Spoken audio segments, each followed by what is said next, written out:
belief is this state of being convinced that a proposition is true or likely true. It's everything that I try to do, I tend to view in the form of propositional reasoning.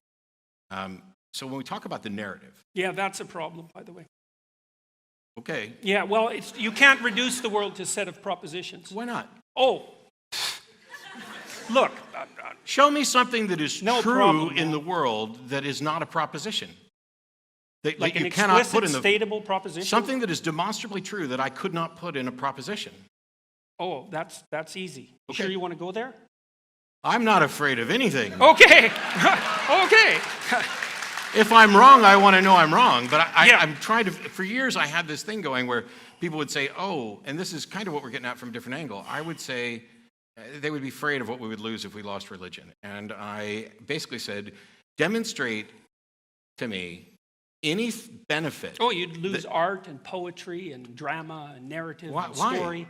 Are there no godless artists and poets? Well, there are artists and poets who think they're godless. So we might have crossed over into a problem area because no doubt.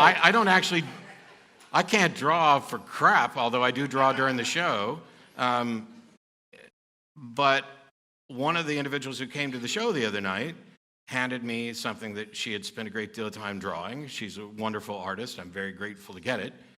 And, while I pretend to read minds on stage, I constantly acknowledge that I can't actually read minds. So I can't tell you whether or not she actually believes in a God, but I can tell you that I actually don't believe in a God, and I could write But you act poetry. like you do. Huh? But you act like you do. That's why you didn't I want to throw act poor like- Sam off the stage. No, now you're making a claim. Okay, so I'm telling you I don't believe there's a God, and Yeah. your response to that is, I really do, because I have a moral sense. But my moral sense is utterly without any appeal to a God, Explicitly. or implicitly. Maybe. The That's not so obvious. Okay, it's really See, because it's you easy. regard Sam Harris as an implicitly valuable entity. Because otherwise you'd just throw him off the stage. And then the question is, well, just exactly why is he an implicitly valuable entity? I don't What's your think he's- metaphysics of that? I don't think he's implicitly valuable in the sense,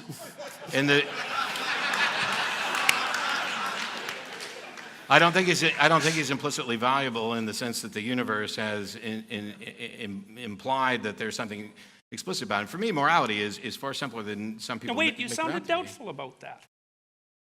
You know that, like Maybe you're the mind reader. Well, maybe. Because you've already suggested that despite me sitting here and having talked about this for decades, that I don't believe in God, that I actually do because I have a moral code. But my moral code, which I've I was talked more about, specific. I said it was because you didn't want to throw Sam off the stage. It yes, wasn't but just you that didn't. you had a moral code. You didn't even attempt to ask me why I didn't throw Sam off the stage. Instead, you went to why do you think Sam has implicit value? Because it seems that in your narrative, I'm willing that's to go the there. only justification. Well, maybe you were afraid of being punished. I think no. Oh, I think okay. you can have a perfectly acceptable foundation for secular morality, even if it fundamentally centers around selfishness. I'd rather not be thrown off the stage. It's in my best interest to encourage that sort of understanding in others, and therefore I will not throw him off the stage. I would rather not have my stuff stolen, and it's in my best interest to encourage others not to do that, so I will not steal stuff, and I will work with others to ensure that the people who steal stuff are punished. It is in a virtually pragmatic moral system. Why do you think it's not in your best interest to have stuff stolen from you or to be thrown off the stage? Why is it not in my best interest? Yeah. No, you don't get to think, oh, that's self-evident. It's like nothing's self-evident to the skeptic. Let's keep that in mind. Oh. Well, so... Because if we're going to get skeptical here, we might as well go all the way to the bottom. So for Sam and I, the foundations, and we're not the only ones, but I tend to reference Sam just because if I say this, then somebody will say, well, that's exactly what Sam Harris says, except that, I was given this lecture before he wrote his book. But his book is better than my lecture, so read his book. When I talk about this, I'm talking about well-being is the language that Sam uses. Oh, sad. I don't care whether or not somebody else considers that morality. I would think at a minimum, would you and I agree that That whole well-being thing, man, as a basis for a metaphysics, that's just a non-starter. We're not basing metaphysics on it. Sam is. No, he's not. Yes, he is, because he's out to Well, maximize well-being. You can take it up with Sam. Well, okay, sorry. Do you Because- think I'm wrong about that claim? That's what I understood. I from don't reading think Sam's saying anything metaphysical about it. I think, so here's the thing.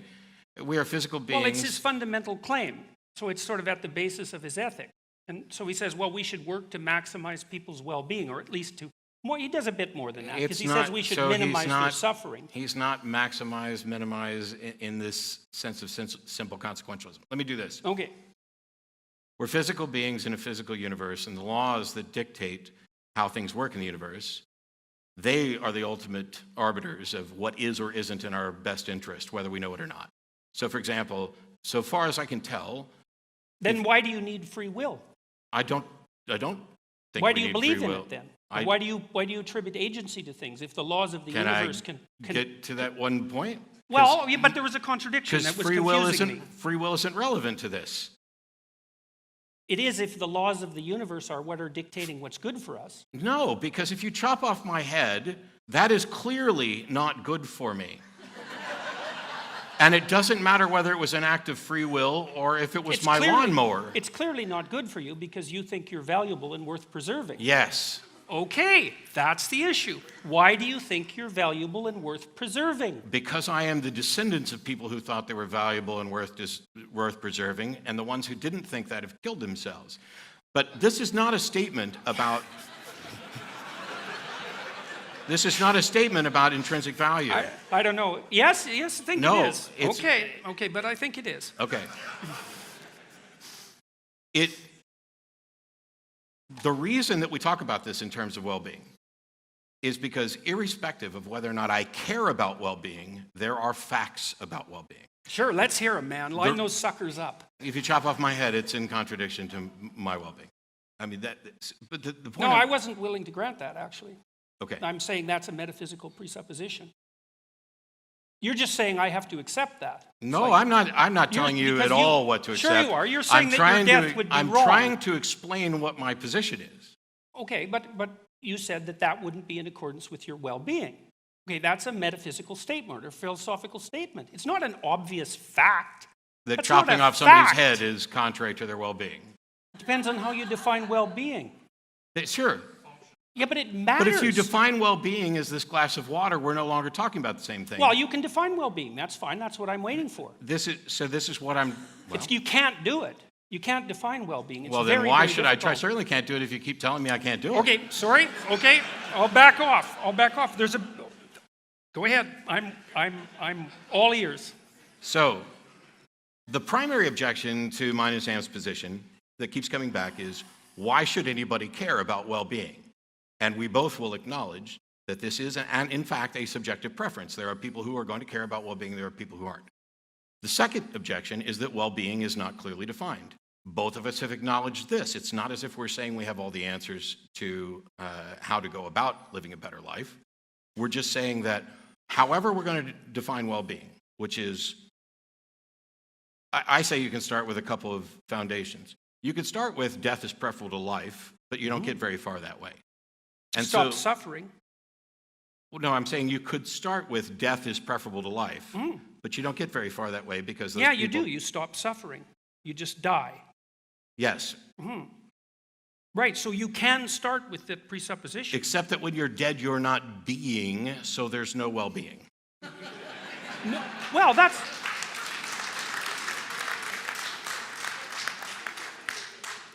That's not necessarily the case. If we're looking for the best things about our life, you can't say death is better.